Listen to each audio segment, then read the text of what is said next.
おい、お前に話したかわからないが、あれが命なんだよ。そう、あれのことだ。なんだったかな。あれだよ。くそ、いつも忘れる。ライデル、気持ちはわかるけど心配しないで。ベビーパウダーもちゃんと使ってるし大丈夫だよ。応援してるぞ。ありがとうライデル。あ、スピードだ。スピードが命。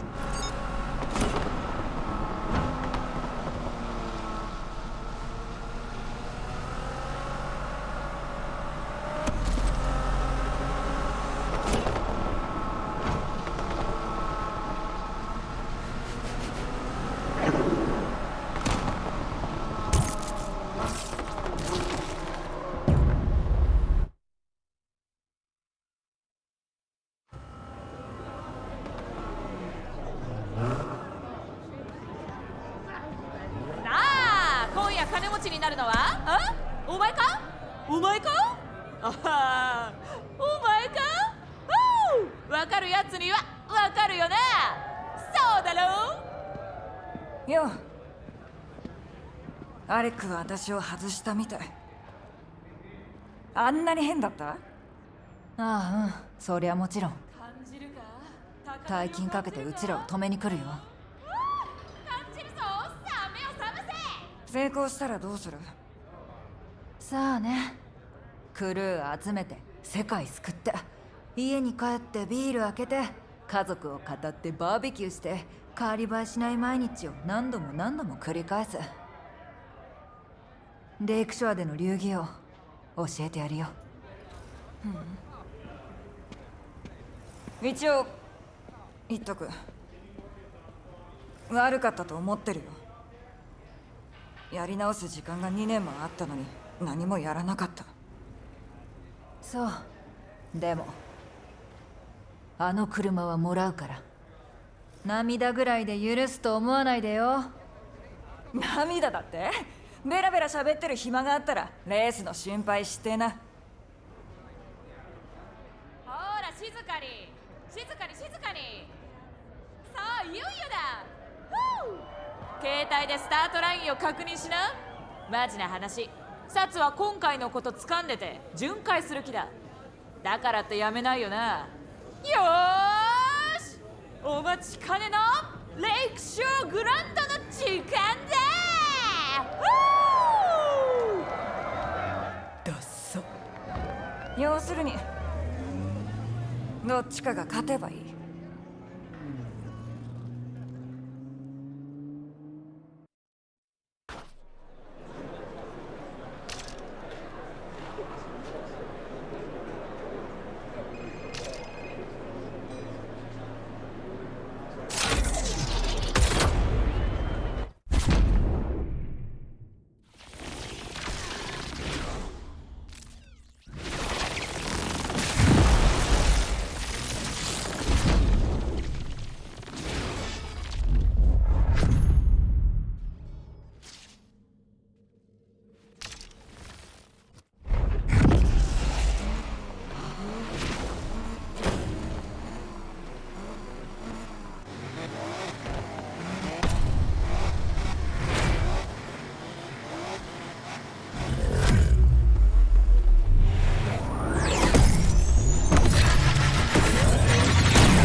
俺を止めたいなら軍隊を用意しろ。容疑者たちのすぐ後ろで追跡中。あいつ誰かに構わずぶつかってるぞ。あれで走って勝てると思う？心配か？かもね。あんたの安全が。見失いはしない。司令塾、奴がぶつかってきた。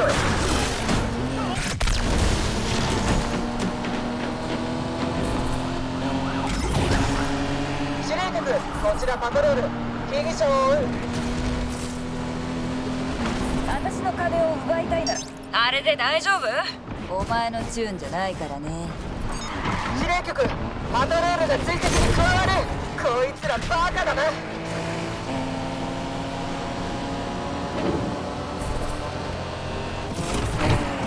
こちらインターセプター追跡する。じゃあまた。あと少しでゴールラインが見えるわ。まだレースの世界にいるとはね。とっくに燃え尽きてると思ったよ。そういう話なら今はめちゃくちゃ燃えてるよ。これがレースなんだよ。インターセプターが最初に到着だ。チェイスを追い越すのは許さね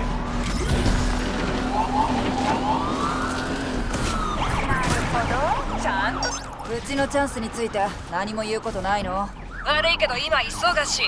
また今度にして。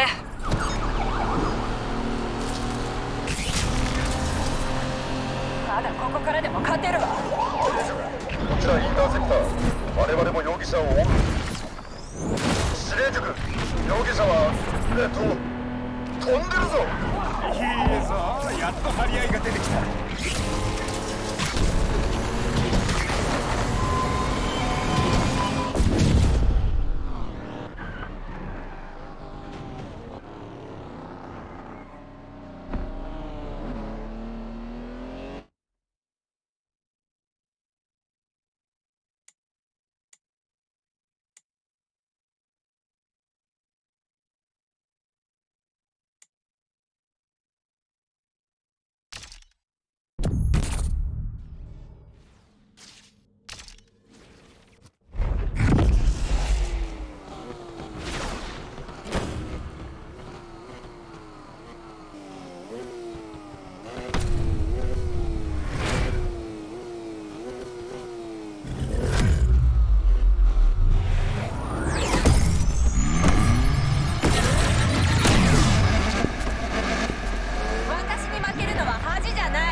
ストリートレーサーどもを追跡中。司令局、こちらインターセプター、現場に1番に到着。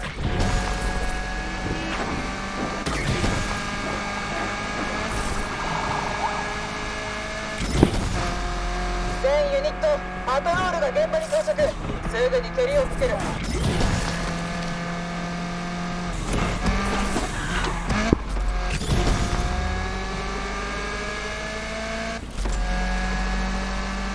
俺たちも合流するぞ。あなたを追い越す時間はある？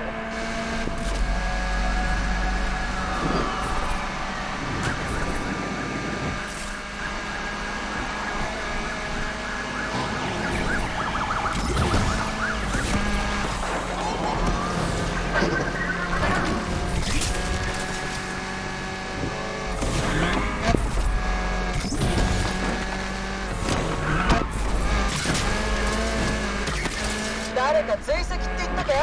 こちらインターセプター、全力で被疑者を追う。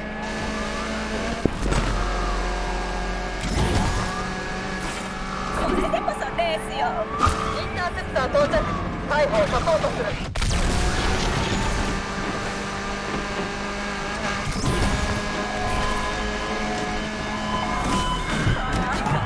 二度と今みたいなことはさせない。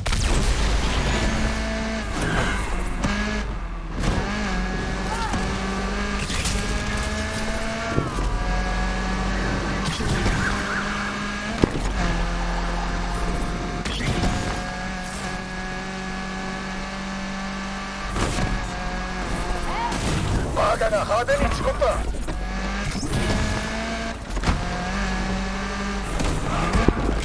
れも経験よ。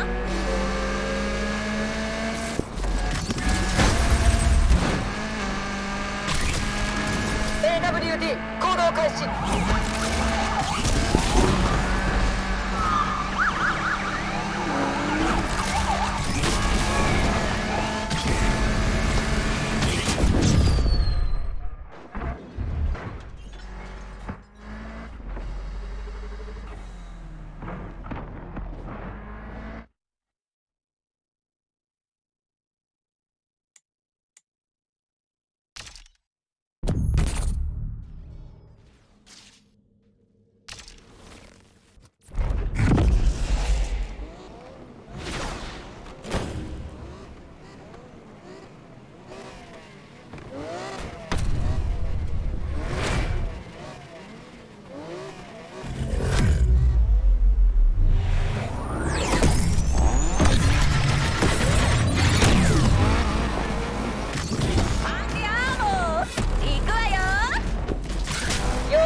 追跡中。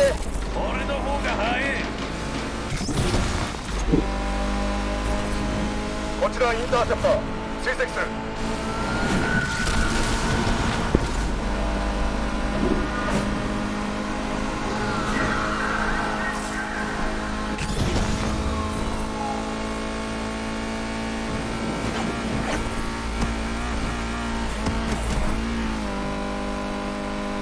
楽しいレースだな。このレーサーどもは運転が下手すぎだ。こんなん見たことあるか。パトロールは追跡から離脱する。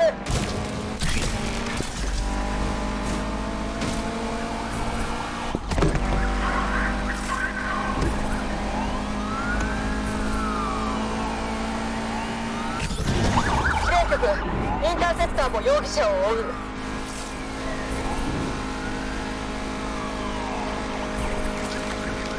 くそ、やられた。容疑者どもがぶつかってくる。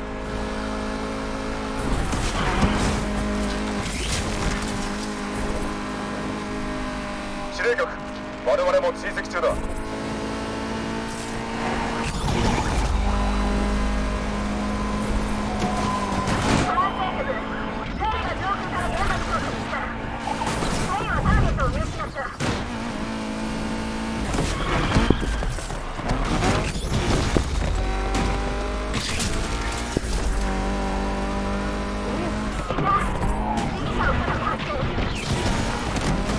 プレッシャーを感じてるか。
面白くなりそうだ。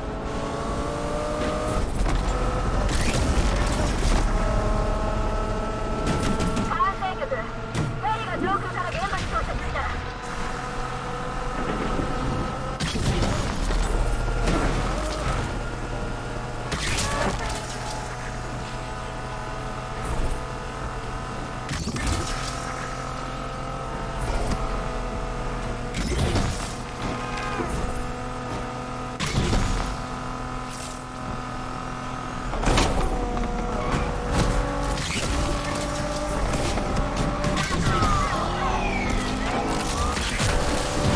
うまくやってるな。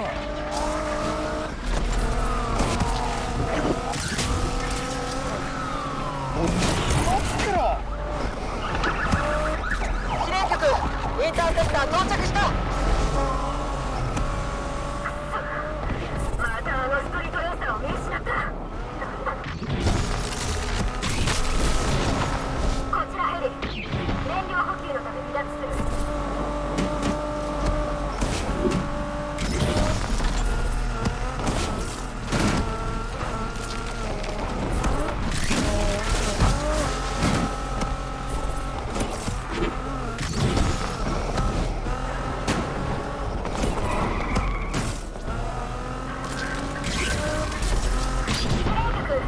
空からも捜索を開始する。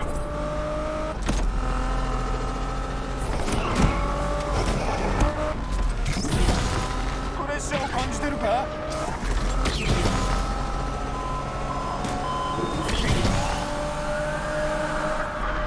また容疑者を見つかった。インターセプター大破、離脱する。インターセプター到着。容疑者の追跡に加わる。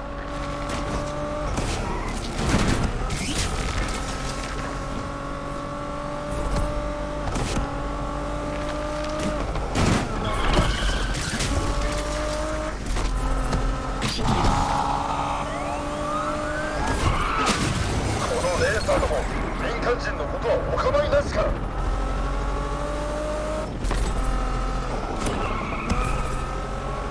容疑者を発見。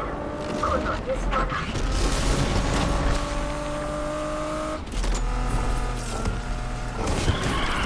ヘマするなよ。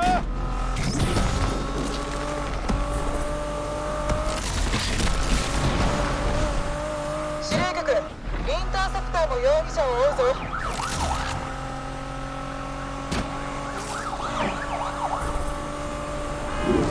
管制局、ヘリが到着。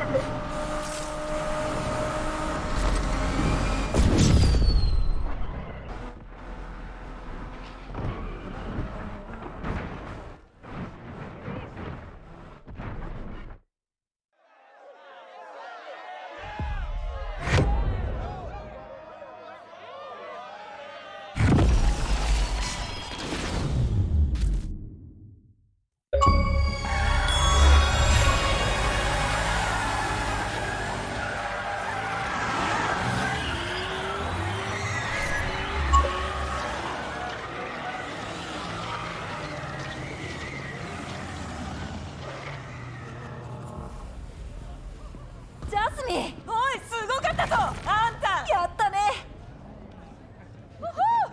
みんなエコひいきが好きだな。そう。それでアレックは？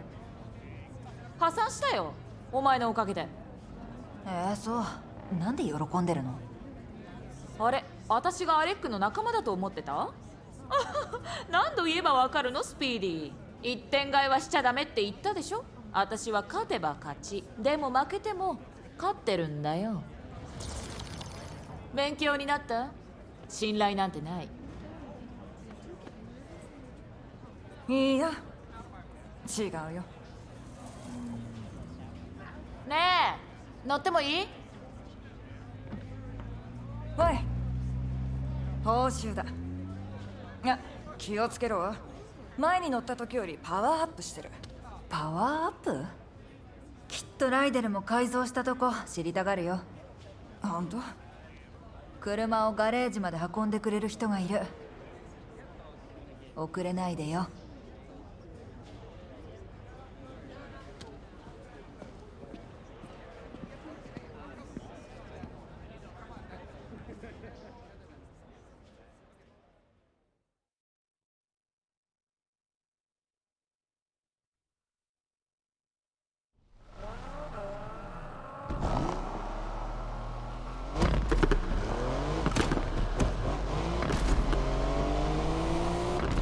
ジャスミン、この車キャロライナ・リーパーより強烈だよ。だろ？この車に乗れてたらもっといろいろできただろうな。しょっぱなからクラッシュとか？さっき見たこともう忘れたの？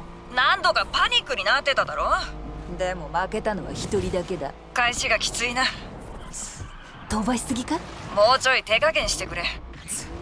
2年も待ったんだぞ。手加減なんてするわけないだろ。スイッチが入ったか。警告はしたよ。ずっと手を加えてきたんだね。昼夜惜しまずな。わかる。こいつでもグランドで勝てなかったなんて嘘みたい。その話はもうやめて。そうはいかないよ。この町には思い出が詰まってる。もううちらの町だよ。見せつけてやったんだ。レースでレイクショアの伝説になった。まだやるべきことはある。トップでいるのは難しい。みんなが引きずり下ろそうとしてくるんだ。本当だよ。この車があれば楽勝。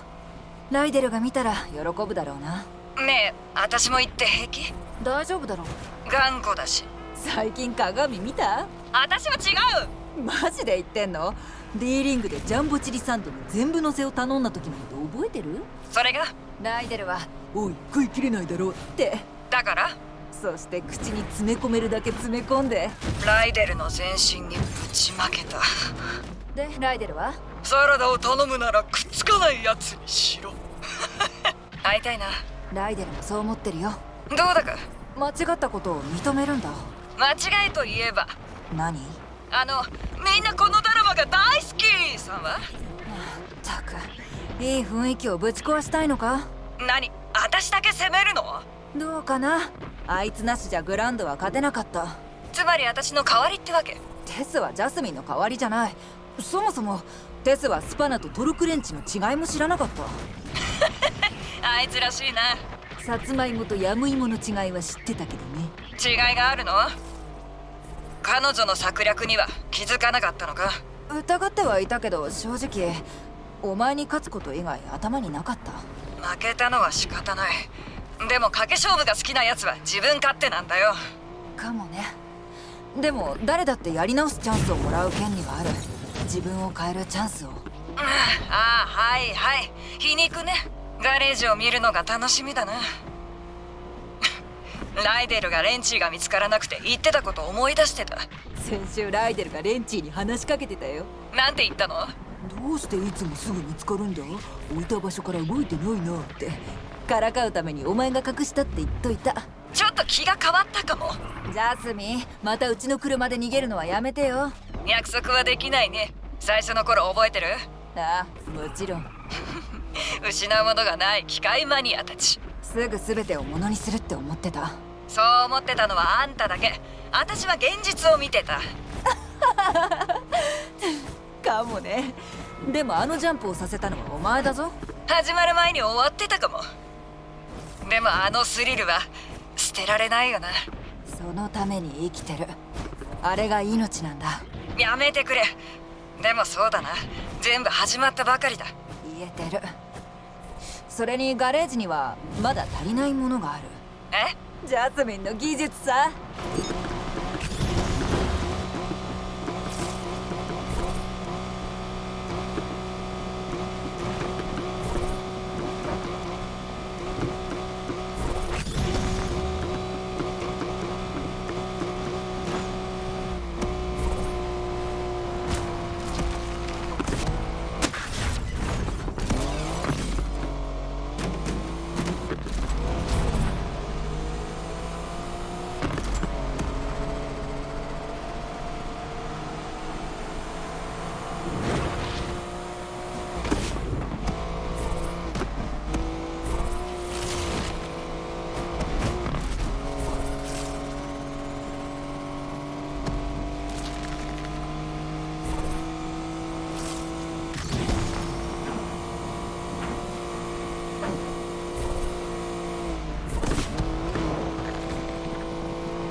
連れ戻したよ。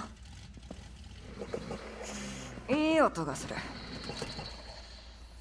それにいい匂い。ライデル。コンプレッサーがひどい。自分で直そうとしたんだな。言ったろ。今から全部やり直しだ。引くべきだった。めんどくせえな。で、ハイツの方は？大したことない。ターボ外したの？いつからマニュアルに従うようになった？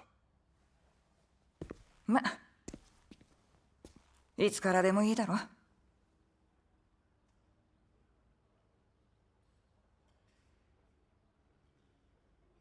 そうだな。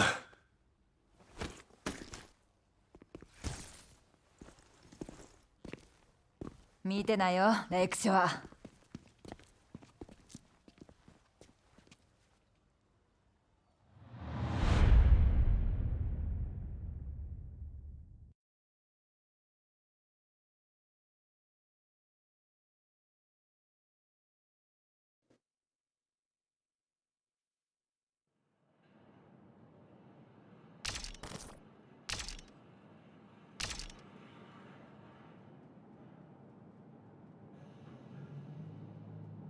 street racing. Started in the street, right? So it's street.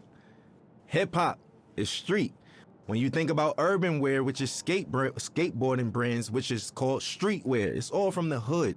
And it doesn't necessarily mean it has to be a urban metropolitan or like hood. It's just for racing, for hip hop. Oh, as far as the correlation in hip hop, street racing, the big rims and shit like that. Spinners. Spinners were made to try to cool down exhaust and all of that shit. We took it to hip hop in the early 2000s. All the ballers had spinners on their trucks and all of that shit, 24-inch rims. Even decking your car out. The car culture is really like essentially a street and hip hop culture. Struggle. That's what everyone comes from. So hip hop started from struggle. It was people who would take their parents' records, right? And they knew that in the beginning of this record is 10 seconds that the drum is just looping. What they'll do is put that on the Serato turntable, and then they'll loop that 10 seconds, and that's your beat. Then they'll take another record, put it on the other side of the turntable, and that gives you your percussions and your hi-hats. And then they just take a microphone and rap. Hip-hop the foundation is built off sampling initially, like essentially. And that's what we do. So I think everything that goes into it, I think the struggle speaks out the best. And we all know that. It's the struggle. Everybody who wasn't like born with a silver spoon in their mouth, even those born with a silver spoon in their mouth, they always feel a need to show that they're worthy, that they need to show their parents, man, I'm not just no hedge fund baby. Like, I got this. I know rich born billionaire who own multi-million-dollar businesses by themselves, and it's not no Trump thing where the dad gave him only a $10 million loan. Like, what the you know what I'm saying? It's like people who do it themselves. And I think that even if you have a silver spoon, just keep going, because if you stop, bro, you can't afford to stop. No one can afford to stop, because if you stop, it's over, and that's the truth. And for lack of better words, in the most simplest terms, if you stop, it's over. We all share the same thing, which is struggle. And for anybody struggling, I just want some words of encouragement. ASAP, meaning always strive and prosper. It's not what you think. It's not as soon as possible, but we took a positive riff on and put a spin on something that meant quickly. But for us, it's everything but fast. It actually has more of a positive perspective. And it was some form of encouragement that promoted prosperity and ambition amongst the young brothers. There's a lot of people where I come from who have a lot of capabilities and different backgrounds, but we never really exercise those tools or anything like that because we so stuck in our situations or trying to live up to a facade that was, put in front of us that we got to live up to and other people's expectations. I think always strive to prosper is just creating your own path for your own destiny, but not going rogue and not giving up. It's always about the encouragement. I think the message for striving is easy. It's because it's so easy to give up. It's so easy to give up. You could give up, you could start doing, you could give up and you could just stay at home or, give up all aspirations. You could give up on life. You could give up on your friends, yourself, your family. I think prosperity is just what we all want in the long end and what we hope for. And that's what we work towards. Because I think this phrase and this crew is supposed to show you that if you strive, you shall prosper. Everybody has some type of support. So, I don't think that it's wise to try to take on everything as an individual by yourself, but you don't necessarily need a crew. It just worked out for me. We formed this brotherhood and this brothership because we don't have that where we from. Every time there's always an organization of guys from the urban community getting together, we labeled as a gang or some type of terrorist party or something like that. We just wanted to do something positive. We're not saints, but at the same time, we're not cold-blooded sinners, and it's really all about just getting your dreams out there, man. And I think that I'm an advocate for that. I advocate for that. I think I'm a catalyst for change. I think I'm a catalyst for, striving and prospering and doing it how you want to do it your way, because everything about me is unorthodox, man. My style, the way I talk and everything, but it works. And I just want to encourage people to be them, whatever that may mean. And whatever your goal is set to be, to try to accomplish that. That's the purpose of it. And I think that's the pursuit of happiness in life. People don't get to know that I'm human just like them. I go through struggles just like them. I go through frustrations and everything.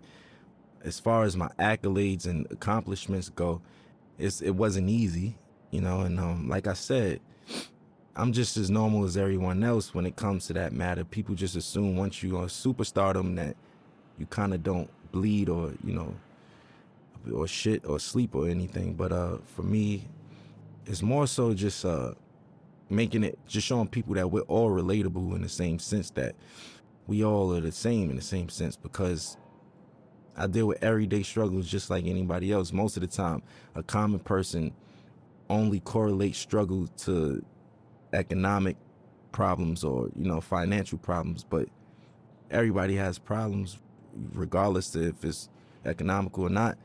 So what would you do if you had the mindset that you have now and the knowledge that you've gained throughout the years, and you could kind of like teleport back to your old self back in, you know, 2007 and whatnot? I wouldn't change anything. I think that those struggles is what got me here in the first place, right? And I don't think that my destiny was written in another way. So I kind of feel like the purpose of everything happening is meant to happen in that sense. As far as the keys to the game, and what I will say is that every game, every category, every margin changes. Everything. Some things change back to its original state, and some things change in hybrid to a whole nother state. Or, you know, the evolution keeps going with everything. Some things are in style in the 60s and it comes back in style in the early 2000s, and so, you know, so on and so forth. The game always changes. I think the best thing to do is just try to adapt with that, but still being yourself, you know, because there comes a time and place where I don't think a lot of people, you know, they forgot what it is to be an entertainer for the most part. Nowadays, being an entertainer is more so being a clout chaser, or being somebody, for, you know, lack of better words, somebody that's always in the public eye for no good reasons, for all the wrong things, you know, for all the wrong reasons. And staying true to it. For instance, I'll give you an example of what I mean by that, because that was a vague statement. Nowadays, TikTok is what every artist has to appeal to. Rapper, singer, pop artist. You have to go viral on TikTok. There's artists that don't even have a platform on TikTok, and they're big, you know, such as myself. I'm barely on it. I check it out to, you know, for entertainment purposes like everyone else, but I don't really utilize it for my career as I should be. Now, I'm not opposed to it, but people's music is changing nowadays, and it's more appealing to the algorithm of TikTok. So will it grasp your attention in the first 15 seconds, or would you swipe past it? Will it do this? All of those factors don't even matter to me, especially when I'm making music, because I know the name of the game is to stay with the time and flow and new swagger and pace of things, because there's always a radical change in whatever you do in any industry. But I'm gonna stay true to myself, because once all of the 6ix9ine and the clout chasing stuff is all said and done, and, you know, those guys can't do shows and this and that and this and that, it's the legacy artists who are there, who knows the difference between changing time and adaptation. And that's the point I'm trying to make. For me, morally, I just want my son to be open-minded, creatively, everything, you know, personally. I just want him to be open-minded. Nobody wants a bad seed, right? So we all pray for the same thing. I just want to have a normal child that expresses himself through his art or artistically, and, you know, something like his dad in that matter. You know, I want him to be free, man. Like, I don't want him to discriminate against people, prejudice, none of that shit, you know? None of that bullshit, man. My stage name isn't my real name, which is named after the God MC, Rakim himself. I felt like that was like, if I was a basketball player, I got named Michael Jordan. You know, that's like somebody in this day and age being named Jay-Z or Kanye, like, you know? Like, that's what that's equivalent to. I felt those shoes were so big to fulfill. I felt like I needed to earn my right to even call myself that. Just me personally, internally, I felt that way, and I got his okay, and my nickname I got from Mos Def, Pretty Flacco. His is Pretty Flacco Bay. That's why. Yeah. So I get all my names from like rappers and stuff, and as long as I get the green light, I run with it, and I just try to make them proud within my legacy and lineage. Like, I just want to do the right thing and knock down doors that they never did and accomplish things that they never thought that they could do. Because whoever comes after me got to do it bigger and better, and that's all I want to do is just make sure that we line it up for long legacy in this genre, man. We still strong, going on 40 years, man. We still here. I want to make everybody proud, That's just me. I'm eager to do that. I want to make everyone proud, honestly, and even you guys, just being able to say, I worked with that guy. You know what? I respect his shit. I like his shit. I'm proud of that kid. Like, I with him. That's what I want. That's what I'm in it for. That's what I do it for. You know what I'm saying? And that's never going to change. I'm never going to be too egotistical to say, oh, I'm richer than the rappers I was named after, and I did this and that, and I don't give a, that's just whatever.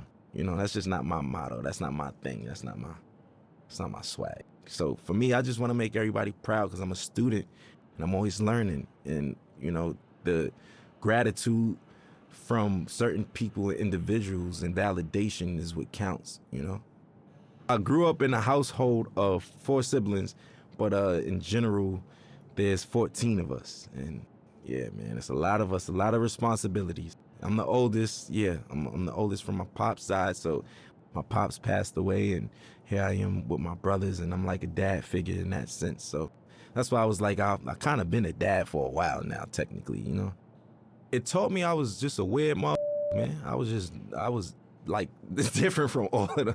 I was a strange one, you know what I'm saying? Like, I like the weird shit, like music that people wouldn't even suspect me to like. Like, what kid like Bob Dylan and Buddy Holly and these motherfuckers and shit, you know what I'm saying? Like, listening to Bob Marley and Buju Banton, and I don't know. I'm just, do you, because where we from, it's supposed to just be, I only listen to you know what I'm saying? I only listen to hoodie rap. That's it. I'm a killer. You know what I'm saying? That's the attitude. But now it's just like, if you're not on that, you advocate for and all that. If not, it's just, it's braggadocious shit. Not to say that I don't have that in my rhymes. That's just the culture we come from. But I think that there's more to me than just like that layer of just braggadocious, lackluster shit, that everybody's doing. And the layers go way deeper than that, and I want you to invent your own style, right? On top of that, your rapping capabilities have to be God level. And when I say that, I mean you got to be able to go on your index and pick different flows, different cadences, and also, I think what makes you a really, really, really dope MC today is when so many people from different backgrounds with you and can relate to you or listen to you, and it's just like so many people speak to one demographic or target one demographic, but when you have that wide range of just different people and different backgrounds that come together and can agree upon like the body of work or just that artist in general, I think that's what makes you like God MC and somebody who doesn't do the whole bells and whistles, cheat code, clout thing. Like, that's just it. I was on my way over here and I was talking to my boy and we were just talking about how the kids are now like saying like, Future had a way better album than Kendrick Lamar and nobody wanted to listen to Kendrick. And I was flabbergasted. Like, what the you know what I'm saying? Like, I'm trying to figure out what day and age am I living in that people's, like, granted, you could like Future over Kendrick, but where do you get off saying Kendrick is ass and his music is mid? Inspiration. That's what makes a dope MC. Look, if you can inspire motherfuckers and shit like that, yes. So individuality, rapping capability, a sign of development and being mature, and last but not least, inspiration, man. If you can inspire, people from different backgrounds and all that shit and reach on those people, that's what I feel like is like technically God MCs. You know, life throws you lemons. I make Sprite remix while everybody's drinking lemonade and shit. You know what I'm saying? Like, I just like to make the best of each situation. You can't stop, man. Life is gonna throw you lemons.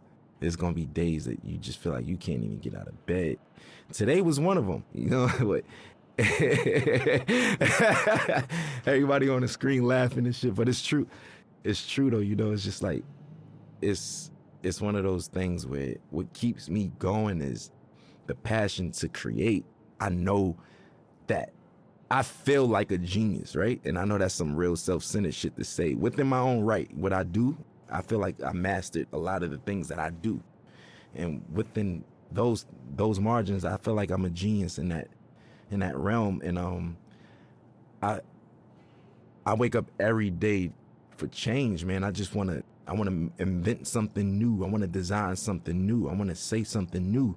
I want to direct something new. I want to write something new. I want to do something that's going to inspire older than me, younger than me. You know, that's why I want other my age or younger or older to do the same thing. Keep it going. We all got to be inspired, man. You know, it's just like, I'll use this for example. Like, if Need for Speed gave up, they would have gave up a long time ago because we got Grand Theft Auto. We got Gran Turismo. We got this, that. What the does that mean? I don't have nothing to do with Need for Speed. You get what I'm saying? I'm trying to make an analogy connect out of this, but you get what I mean? You still keep going, and we gonna make the best out of it. You make the best out of it, not saying, oh, we making the best out of a shitty situation. No. I'm saying you make the best out of what the best is, you know? And that's what I want to do. And that's what gets me up every day. My folks in there could tell you, every day my conversations, when I was 16, where the hoes at? Where the bitches at? Where the girls? Yo, you going shopping? Oh, I ain't got no money. That was it. Now, what's the new designs? Yo, did you see this video? Look, we should do this. Hey, this would be dope on stage. My boys give me, like, that's just where I am now. And that's what wakes me up. I hope I'm not being too boring right now, but it's the truth. I want people to know that, especially about me, I have insecurities, I have obstacles, I have ambitions, and I have failures, just like everybody else, just like all of us. And best part about life is waking up to be able to accomplish it again and do better. And that's it for me, man. And I know it sounds positive and that's the truth though. And I hate to sound so boring and shit, but it's the truth. You feel me? Like, that's it, man. That's what we in it for. And I want to encourage the young motherfuckers and people who even from other cultures that just get into the culture. It's never too late. You know, I just want to encourage people who all share struggle or is sharing a struggle, even trying to accomplish anything, man. I just want to give them that ambition, man. Some words of encouragement. Always strive, always prosper, man.